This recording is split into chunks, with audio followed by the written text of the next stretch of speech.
Hey everyone, it's Ed Gutowski. I really wanted to create a welcome video where I introduce you to our class. English 300 is a great class. This class is going to be loads of fun. I've taught it both online and on ground and had great success. And my online class is really fun. The readings and the books are just fantastic. So what I wanted to do in this video was just briefly kind of introduce myself, talk about some of the class, and the books that are required for class. So English 300 is a class that starts to focus on rhetoric and argument.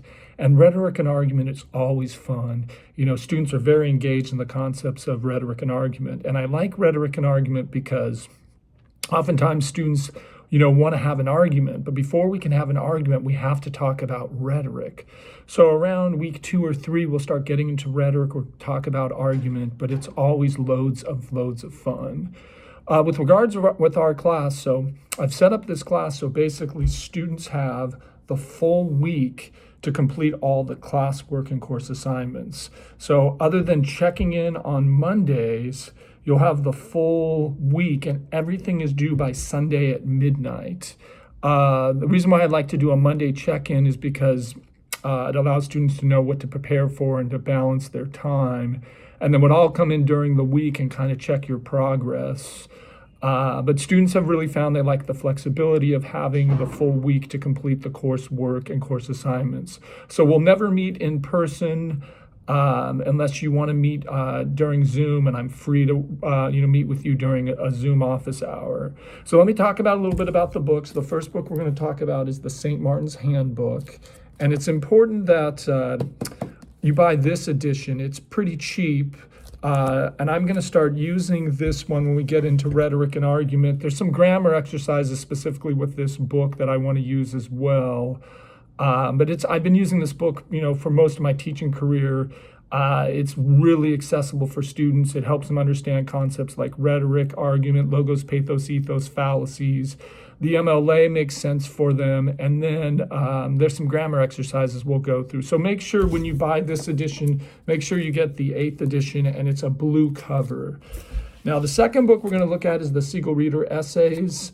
We'll write 4 papers based on the Siegel Reader Essays, and this is a lot of interesting articles and essays that make some contemporary arguments. Believe it or not, this here, the Siegel Reader Essays, has been voted by my class the best book that we've used. In fact, the number one complaint I get about the Siegel Reader Essay is we don't use it enough, even though we'll write 4 papers based on it.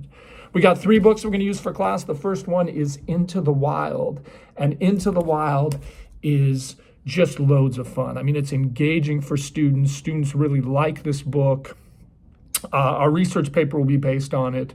And essentially, I think one of the reasons why students like Into the Wild is because the main character is similar to most of the students in my class, right? But it starts off as a young man who's going to college. He's going to Emory University, which is in Atlanta. And as he's going to college, he's got these 3 big questions that he's asking himself. What do I want out of my life? What do I want out of my education? And where am I going in life?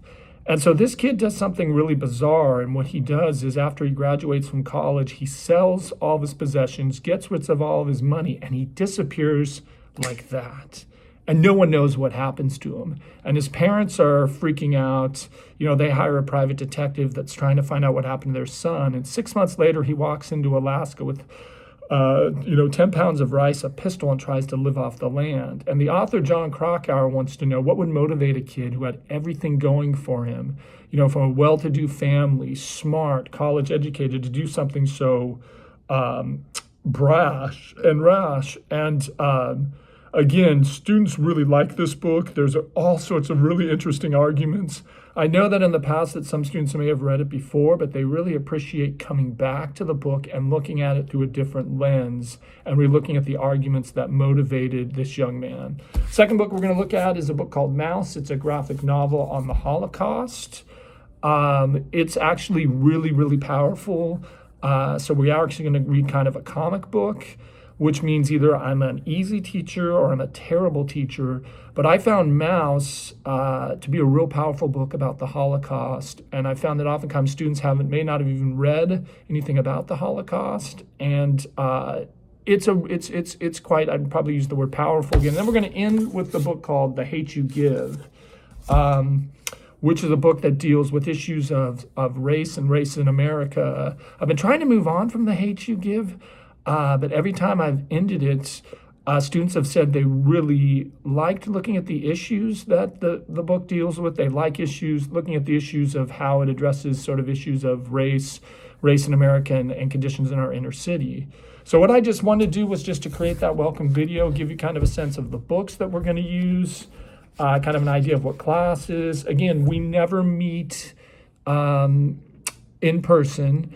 Everything is online. All you have to do is to check in on Mondays.